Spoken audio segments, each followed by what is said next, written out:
came across this video the other day and it freaked me out because it said Marty Friedman would never play guitar again. When I first joined Megadeth, they told me I'd never play guitar again. What happened? No! Oh!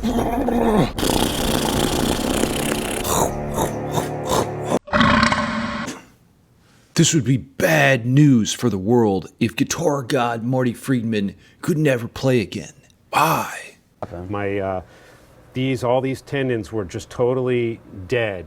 So the doctor says, you got to stop playing guitar, so you're going to lose your arm. I was just about to... Now think about that. If you could never play guitar again, that's it. No more seducing the babes at parties with Wonderwall. You can't blow people's minds with your fleet-fingered fretboard firework anymore. Ugh, I need some WAP juice just to calm down. Ugh. Disgusting. All right, Marty, what happened? To record my guitars on the record. I said, I don't care, I'm recording.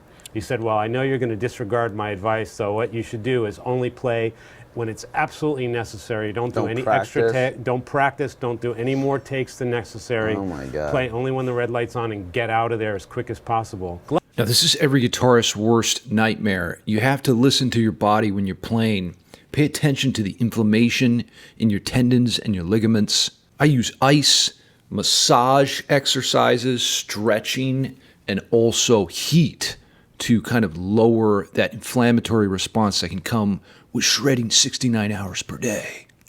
Luckily, there wasn't too many people in the studio when I was recording, but I didn't want anybody to know there was anything wrong. Yeah. Because I just joined the band, we were recording a record, I was about to go on tour, and the doctor says, you'll never play guitar again. Oh my God. So I, I did the best I could in as least playing as possible. Well, yeah. And then extra points for those shoes, by the way, Marty. I rested after the recording, went on tour, and did therapy on my arm, And and it thank came God back. I got better, yeah. Yeah, I don't think Dave Mustaine would have liked that very much if you were like, guess what?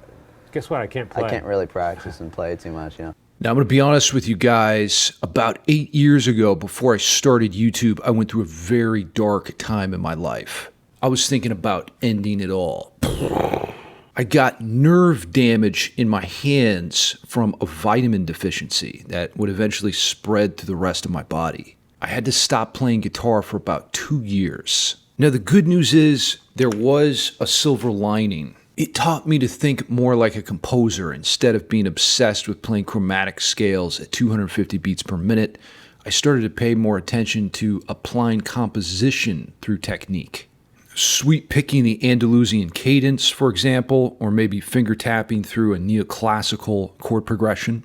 Hybrid picking through secondary dominance. It really made me sound a lot better. Now, if you want to make that transition in your own music from just blowing people's minds with pure speed and power to being a composer and making coherent musical statements, check out my music theory course below in the description. It's going to teach you how to think more like Marty Friedman or a Jason Becker or a John Petrucci or Michael Romeo. It's 40 videos starting with basic music theory topics, and then you get into more advanced composition. You get tabs, backing tracks, guitar profiles. I promise you by the end, you're going to reach level 666. Grab it now for 75% off below in the description, but to be honest, all it really costs is your soul.